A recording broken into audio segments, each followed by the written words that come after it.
It was in 1959, during the unforgiving harsh winter, when 9 experienced hikers embarked on an expedition into the Ural Mountains of Soviet Russia. The group was led by Igor Dyatlov and set off for this adventure with one single spirit, that of challenge, wanting to be victorious over the unknown. Little did they know, the journey they were on would bring them to the very core of one of the most enigmatic mysteries in history, the Dyatlov Pass incident.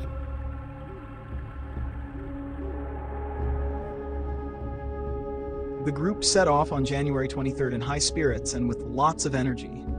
They were documenting everything, both with their camera and in their diaries. By February 1st, they reached the area of Kholat Syakhl, a mountain name which ominously translates to Dead Mountain in the indigenous Mansi language. Its menacing name did not seem to faze them as they pitched camp, not knowing it would turn out to be their final resting place. When the expected time came and went with no sign of the hikers, a search party was sent. On February 26, rescuers found the forsaken camp. What they found was equal parts confusing and horrifying. The tent was badly torn on one side and ripped open from within. The contents of the tent were half scattered, including the bedding, where they had apparently fled in a hurry. Footprints in the snow led down towards the edge of a nearby forest where traces were covered by snowfall. The first bodies are the ones at the edge of the forest. They appeared not to be properly dressed and were all without shoes that cold night.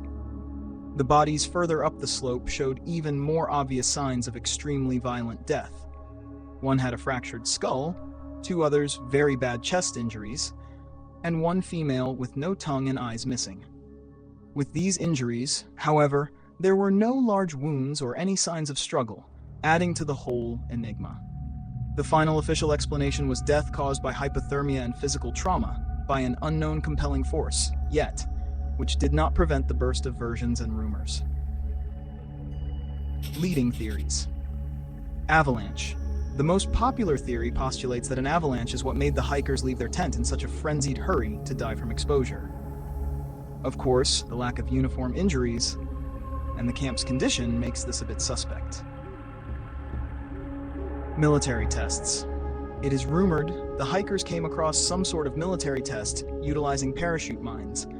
This theory is backed up by the fact that some of the victims' clothing contained radiation, which shows that they may have been in contact with radioactive substances. Another theory postulates that infrasound, created when the wind passed over the mountain, may have caused panic attacks, so the hikers fled out of the tent in fear. This has been described among hypothermia victims, where they take off their clothes because of a wrong sensation of intensive heat. This would justify why many of the hikers were found dressed insufficiently. Supernatural and extraterrestrial. A good lot is guided by far-out theories, such as an encounter with aliens or a genocide carried out by local Mansi spirits. These remain the least scientifically grounded. A new 2020 investigation from Russian authorities pointed to an avalanche as the likely cause. But this theory wasn't strongly accepted, and so brought the case back into debate and speculation. What happened to those 9 hikers is food for thought, meaning there are some mysteries that might never be discovered, no matter how in-depth we try to get. So what could have happened to these hikers at Dyatlov Pass? Share what you think in the comments below. Thanks for watching. If you enjoyed this video, please support the channel. Don't forget to like, comment, and subscribe, and hit the bell icon to stay updated.